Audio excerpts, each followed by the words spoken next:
So, hello, world. How are you today? I want to welcome you to You Always Have Choices, the podcast here at Choices Books and Gifts. And today's guests are two twin sisters, and it's Tammy and Lyssie Lakatos. And I'm going to read a little bit about them so we understand who we have here, and then we're going to go into some questions and answers. So the Lakatos sisters are aspirational, nutritious duo here to help transform the way you think about food. These twin sisters are nationally recognized registered dietitians, nutritionists, and personal trainers, so you can know you're in the right hands. With 15 years of experience, Tammy and Lyssie help thousands of clients boost their energy naturally. They help achieve their health goals, become happier, and reach tip-top shape. The pair were voted among the top 20 nutritionist experts to follow on Twitter by the Huffington Post, and they're named a top influencer on Pinterest with over 4 million followers. Whoop-de-doo. Thanks, Jay. Thank you. Fantastic. And I want to start by saying thank you both for joining us. And Thanks for having us. absolutely, it's a real treat for me to have you both here. Thank you. If you don't mind, I'm going to jump right in. Sure, go for it. We want to hear what you guys have to say, okay? So the first question is, how did you both decide on becoming nutritionists? The two twin sisters, both nutritionists. Well, I'll start with that one, Jay, because I will tell you that I decided at first, and as someone that was more worldly than my twin sister, whatever I did, she said, me too. She's 17 minutes older, and she claims that she's more worldly. I used to be 17 minutes older. Now I'm just worldly. She'd say she's more worldly because she's 17 minutes older, but it's not true. So I know I would say, in twins before. The one who's 1 or 2 minutes older wants to be called the eldest sister or the eldest. I used to say older, but now I don't really want to be called older, so now I just go with smarter. More worldly, whatever you want to call it. All of them I am. Whatever you guys love. So she says I followed her because that's what I knew I wanted to do it. So Okay. yeah. I don't think that's really true. We both were very interested in it. From you guys? What did you say? Were you very young when you decided that this is the course? Yeah. We actually, what happened was we grew up in a really healthy household, and we call our parents like hippies minus the drugs. Our mom was always making granola, and we were always by her side, stirring it and eating half of it before it made it into the oven. And then our dad was always really athletic, and we were chasing after him.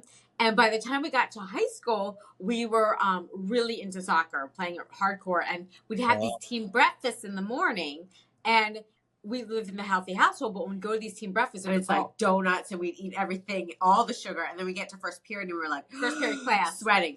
We're like in a sweaty mess, like, oh my gosh. And then by the time our game rolled around, we're like, still not feeling our best. Yeah, and for a while, we realized the connection, but we weren't quite ready to we still go and eat the breakfast all over again. But then some people eat this for breakfast and feel like this all the time. Like, we can barely even make it on the soccer field. This is horrible. And so we became like a very into, like, we saw in our high school superlative, like, what do you think Tim and Lyssie would be? I said they'll own a health food store. So even back then, so we went into college. It's immediately. Yeah. You saw the benefits of living a better lifestyle. I wish I had that lifestyle. I'm Italian, so growing up, all we ate was spaghetti, meatballs, cannolis. It was ridiculous. A lot of people would say you're very lucky, though. Yeah. Yeah. So that's what happened. We went to college, and we already knew we wanted to get our undergraduate degree in nutrition and get our postgraduate degree, and then go for the gold. Good. That's fantastic. Really great. Thank you. What would you say are some of the lifestyle changes that benefited you? Like, what really changed you that kept you on this course for such a long period of time? You know what I think it actually is? It's funny because growing up, even though we grew up in this healthy household, our best friend would wait by the door for us because we were outside playing all the time. My mom would say, girls, it's time to come in and eat dinner. And our best friend, we should have our nose pressed up against the glass. We'd sneak our salads out to her. And it's so funny. Or like her dog. Her and her dog. Right. Both of them liked it. We did not. We did not like it at all. But now we're the biggest vegetable lovers you could possibly imagine. Actually, our third book was called... In fact, I even have this, I have this sitting on my desk. I didn't even know we would be talking about it. But it's like parsley. I'm going to have it before my dinner. Like, straight up, I'll eat this whole bunch right before my dinner. So, like, we're girls that really did not like vegetables. You couldn't even get us, like, we'd be sitting there and we couldn't wait for our parents to sleep so we'd sneak off.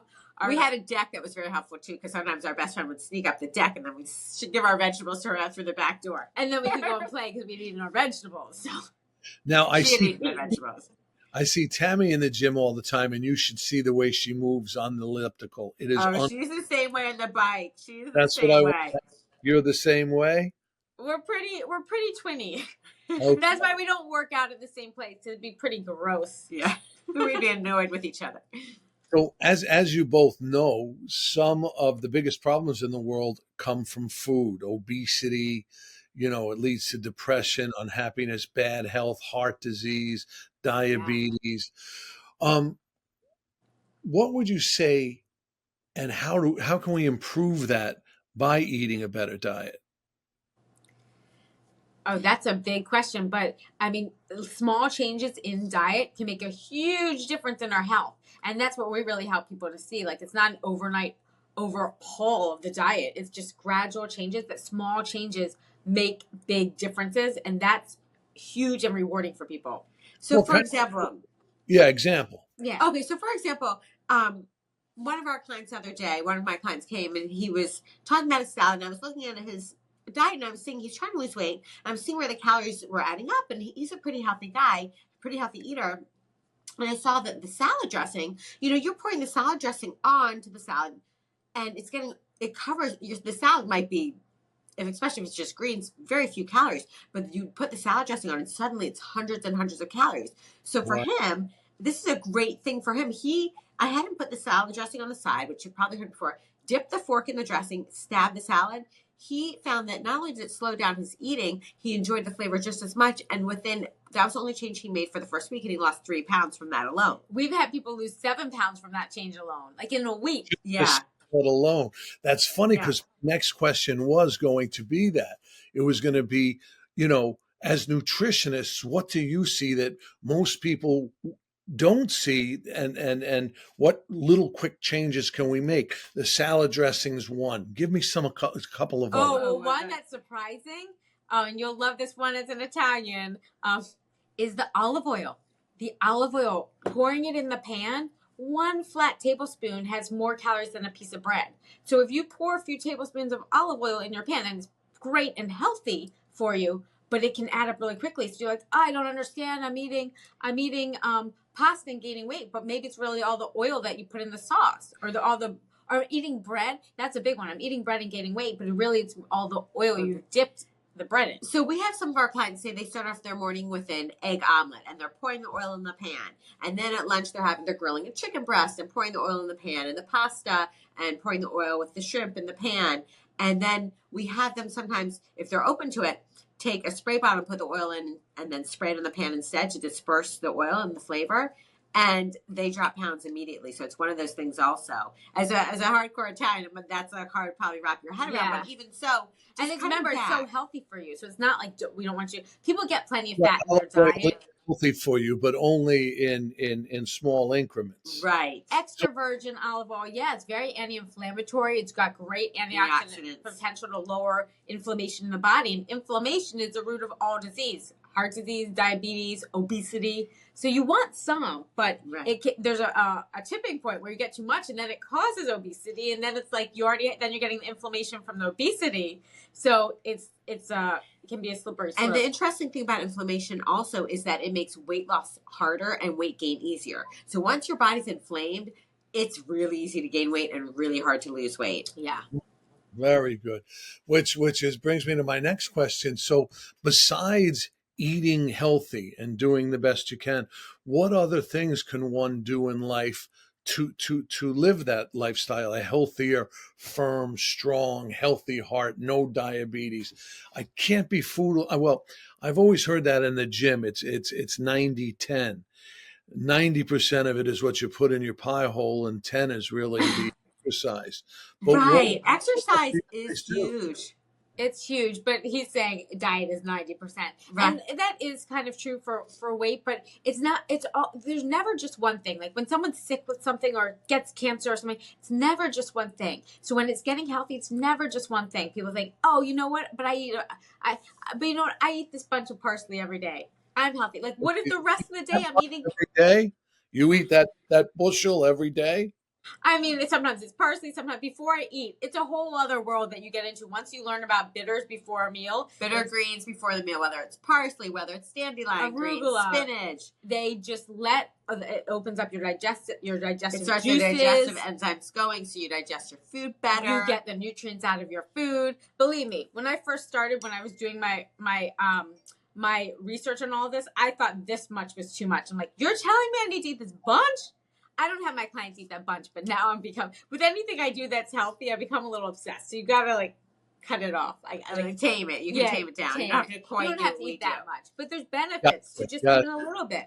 But my point was, I could eat that and the rest of the day eat donuts. So it's never just one thing, but other things that are super helpful. She's saying she could eat like that and then eat donuts. Clearly that's not ideal. Right, because he had asked this question about like what are the like things that be part of the lifestyle and that like other than diet, and it'd be something like exercising or getting fresh air, getting sunlight in the morning. Deep breathing, because deep breathing stimulates that parasympathetic nervous system, which calms you down. Breathing, and then to that nature. Right. It's through the nose. Yeah. It's very important because if you don't tame that anxiety and that stress, then it also kicks cortisol, which is your belly fat hormone, into high gear. So anytime that you can tame that stress through deep breathing, or even like there's simple things you can do. Like some people like to breathe in those essential oils, like the lavender scent, so it can calm you down. And actually there's research to show that it relaxes your parasympathetic, it brings in your parasympathetic nervous system to bring on relaxation. And that cortisol that it triggers, which is your anxiety, stress. The stress, it also triggers inflammation. So it's this vicious cycle because cortisol triggers inflammation. Inflammation stresses your body, it triggers cortisol, which is a belly fat hormone, and it's this cycle. So if you can do little steps, the deep breathing, like Tammy mentioned, in through your nose, holding it in through your lungs. So you breathe in through your nose, for any of your listeners that don't know, for 4 counts. You hold it in there like you're in your lungs, like you're breathing apple pie. Like then you hold it in your lungs, and then breathing out like you're fogging a mirror, like, but slowly. 7 counts. That's the long one. So when you do that, that takes us out of fight or flight. So we're no longer running from a tiger. And it brings us into rest or digest. So that's a good time to eat, because if you're stressed and running from a tiger and you put food in your mouth, then you're shutting down digestion because you're preparing to run from a tiger. So here you are, you've got cortisol, the belly fat hormone, out in full effect. You're giving yourself food. You're not going to digest it. You're going to have bloating and indigestion because the food's sitting in your stomach, getting fermented by the bacteria. And in the meantime, you have the cortisol out, not just like telling your body, like, come on, belly fat, just store me. I'm getting all these calories. So it becomes a vicious cycle. But if you can do a little bit of that deep breathing before you eat, a little bit of that green before you eat, like we were talking about, that does the same thing. It does. It does. Just a little bit. A little. I remember the first time I had to do it with cilantro, I was like, oh, this is a disaster. And then she told me, yeah, you really have to get on top of it. I was like, okay, I did. I grew to like it. Yeah, it is. It is interesting. It's interesting. Your I taste know, buds are. I know in my own life there were things that I didn't like, which it took time, but I got used to, and now they're the only. I prefer the health as opposed to not. So. People that start out with you, what are some of their biggest hurdles? What are the problems? Why do they stick with it? Great question. Most people's biggest hurdle, like most people have tried something before and they've lost weight, but they haven't kept it off. They gain it back. And usually the reason being is, remember in the beginning we were talking about these small lifestyle steps? People don't do that. They go hardcore. They have the best intentions. They might have something like chicken breast and steamed broccoli and fish and they go hardcore and they completely overhaul their diet. And they go so hardcore because they're so determined right then and there. then there's no flavor and they get bored. And they can't really uphold eating in such a strict way for so long, so then they wind up throwing in the towel. And so that's one of the things that happens. That's why people usually come to see us, because they're like, I keep trying things. I'm yo-yo dieting. I've been so strict. I'm great. I get down to my goal weight, and then I let it all. I can't do it anymore, and it all goes out the window. Or they do fad things. Or people come to us. They say, like, I'm so discouraged. I see all of my friends doing keto diet, or all of them doing this diet or intermittent fasting. I tried and I gained even more weight. And the key there is that there's no one thing that works for everybody. It's we're all individual, and it has to work in your lifestyle. So people that come to see us, we have them make small changes in their lifestyle. Like that tip that we just gave about olive oil. Someone might say to me, oh, great. Well, I don't even use olive oil. What good does that do me? Like, we work within how they're already eating and make changes that last. Small changes that they can work in their lifestyle. And not all at once. It's a little bit at a time, because, again, if you do everything over the time, it's too much. People get overwhelmed. Yeah. There's enough people are dealing with in a day, rather than what they're doing, and try to change it to where they can enjoy what they're already doing, but you enhance it a little bit and make some change. Exactly. And then also, so if they try something for a little bit of time, you're like, I just couldn't do that. That's fine. And we tweak something else, know, like it's about what fits in their lifestyle. Do you think a lot of people that are overweight, do they come from some type of trauma, or has something happened in their lives? What can you speak on about that, please? Absolutely. So I would say for anyone that's very overweight, if they have a more like really overweight. I mean, all of us have had some form of trauma. It's just the level. There's something called early childhood, ACEs, advanced childhood events, adverse childhood events. And there's levels. Sorry, I had a moment where I know I need more rosemary. Where did that rosemary go? Oh, rosemary. Rosemary is good for the brain. I love all the show and tell we got here. I didn't know I was going to have it. I just happened to have it out. I'm like, where's my rosemary? I found it on the floor. I'm just saying, oh my gosh, my brain, I need a little more rosemary. I'm like, of course I do. I'm stepping on my rosemary. Goodness. Walk around your house. I just pick here and there. There's trees actually growing in the house. Oh my God, that'd be a dream come true. Now let me ask you a question. One of the toughest ones. It has to do with sugar, and how, first of all, how bad it is for us, but second of all, how hard it is to not have sugar. Yeah, it's a tough one. Well, the thing is something different. Yeah, the problem is it's addictive. And so once we give ourselves a little bit of sugar, we want more. We will say that there's a genetic tendency for some people who really want more than others. And some people are not influenced the same way. Like Jay, you know the way how hard I am working out in the gym. My diet's really good. But we look at genetic pathways, and my genetics have me set up for diabetes, the kill. So I have to watch where someone else can have like a normal amount of sugar. I can only have a little amount and still might even send my blood sugar high. Yeah. So, but regarding that, one of the keys that we find for helping to avoid sugar. So many of the new clients that come to us, they say, especially that mid-afternoon, I need an energy and I can't help it. I just go for candy. One of the best things that you can do, and this isn't for anyone with diabetes, it's for everybody, stabilize blood sugar. And what people don't realize about blood sugar is that if we just have a carbohydrate or just have a protein on its own, we're not giving our body what it really needs. So let's say you wake up in the morning and you have this, and most people have carbohydrates for breakfast. They might have like a bagel or a bowl of oatmeal. What happens? Which is very healthy, oatmeal. Oatmeal's great. What happens is your blood sugar rises, because it's carbohydrates, and that's carbohydrates give us raise our blood sugar. But there's nothing to slow that down. So the blood sugar rises, and then all the insulin's kicked out, and it takes the sugar into the muscles, and you come out of the blood. So and now your blood sugar is low. Dips. And when that blood sugar dips, you feel tired. You're like, oh, I could really use a quick pick-me-up. Oh my God, sugar, the quickest pick-me-up. Your brain is craving the quickest pick-me-up it can find, which is sugar. Yeah. So if you have that for breakfast, even oatmeal, which is healthy, there's fiber, so it's a little less of a spike and drop, that will cause cravings in the afternoon.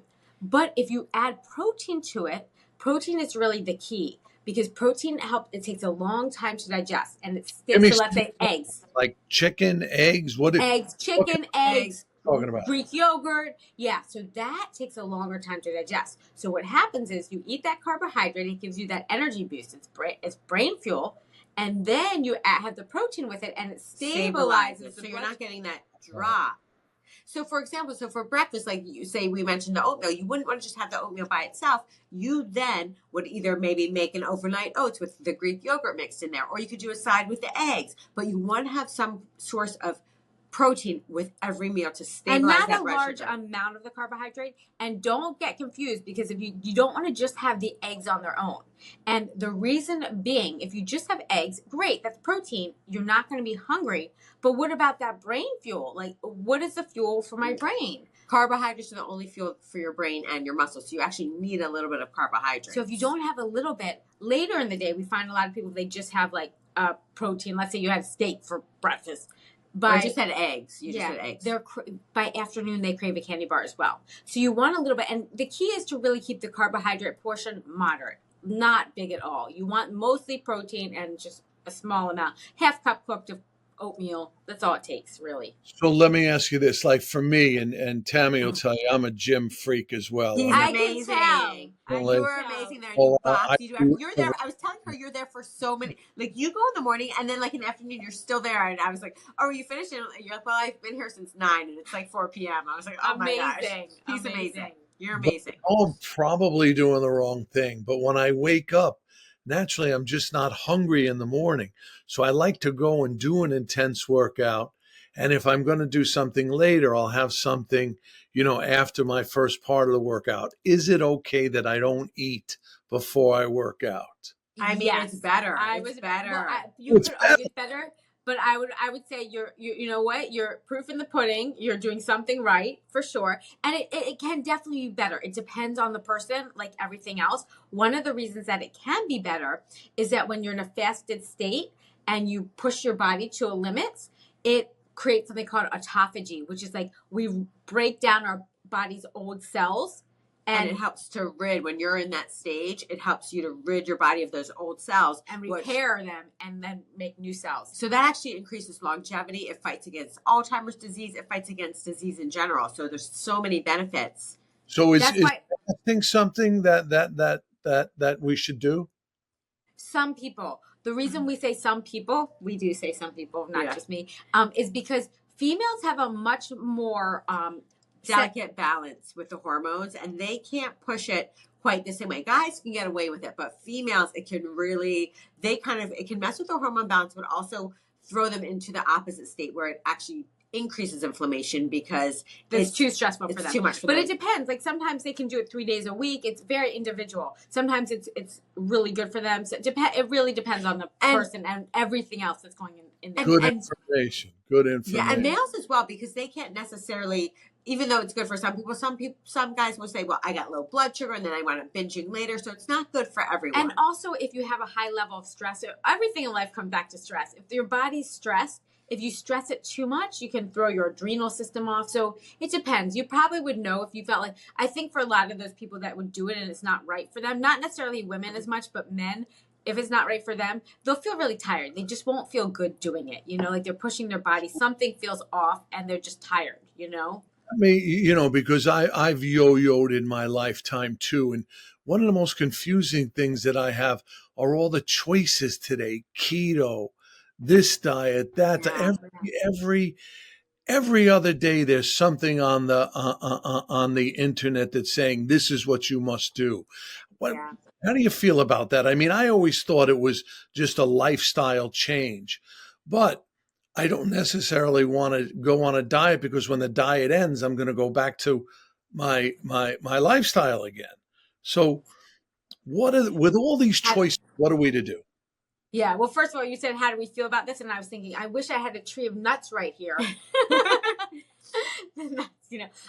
Well, yeah, there's so many choices. And at the end of the day, everyone needs to get back to the basics. Like instead of going off the rails and trying that, there's not one quick fix. It's really the wholesome, natural foods, things that your body wants and craves, like something that looks like it came from the ground, that isn't in a package. The more we get into the packaged foods, the more it's chemically derived, and then it's been derived to make us addicted to it. Like when we're addicted to sugary candies, it's not just the sugar in it. There's all these additives in it, like even the dairy in it that's like made for like a cow to like soothe the baby. Like that's naturally addictive. They put that in there. There's everything in there. Manufacturers are smart. Yeah. The diet is that what I'm to understand? You will say you need a lifestyle change and this is what you need to do. But so many people are so different. So how do you handle that with so many different people in the world? Well, one-on-one is very different than when we write our books. But one-on-one, the way that we handled it is are you talking about us personally, how we handle it, or how someone else might handle clients or your clients? Yeah. So we're we get the same diet as Catherine or no, not at all. The way that we do it to make it really natural for someone is that we have this platform that we use, and they use just their phone, and they take photos, and it uploads in real time. We see what they eat, so we get a sense of their lifestyle. Because even if it's not working for them entirely, because they maybe are heavier than they want to be, it's still working for them in so many ways. If they're eating the foods they love, it's fitting in their lifestyle. It's how they naturally are. So we want to keep as much the same, and we figure out what we know that they can change, make some gradual changes in there and each still week, reach their goals and lose weight. So sometimes it's not always in the beginning. It's not always you're losing the weight, but you are naturally getting healthier. And as you get healthier, they happen at the same time. Yeah, like if someone's goal is weight loss, they're paying us to lose weight. We're going to make sure they're losing weight too. But they're getting healthier in the process. They're combined. Yeah. Gotcha. Can you share any surprising things that may be getting in the way of weight loss? Like what gets... There's a lot. I mean, we could go down any road there, but for some people, it's just not getting a good night's sleep, because when they're not sleeping well, then they wake up, they're tired, they're craving sugar, they're craving energy, and they don't have the mind frame to even want something healthy. They're just reaching for whatever. I'm not a great sleeper, so I tend to stay up late, and and then the later I stay up, the more I want to. I got to tell you this, the more I crave bad food. And when I put the bad food in me, it's like mother's milk, then I can go to sleep. And I don't know why that is. It is the most frustrating thing for me. That is frustrating, but there could be several reasons. One, and actually that's a whole other point too, because you just said you wake up in the morning, you're not hungry. Some people aren't hungry in the morning because they're eating too much at night. So unhealthy. So that happens. I'm not saying that's you. I'm just saying that's a big thing. But with that, I think sometimes it's habit. Did you think it's habit? Like you're just so used to having your stomach in a certain way? And it's the only way to fall asleep, that it's such a bad habit that I need to break it. And I go through, weaves ins and out where I can break the habit for a while. But if I'm not staying on it completely, I go back to my old ways. I do. Were you like that as a kid? Because a lot of our habits come back to the way we were raised. Like, as a kid, did you know? Funny, I couldn't eat sugar as a kid. Even on my birthday, the only thing that I would eat was coconut cake. I didn't like sweets at all.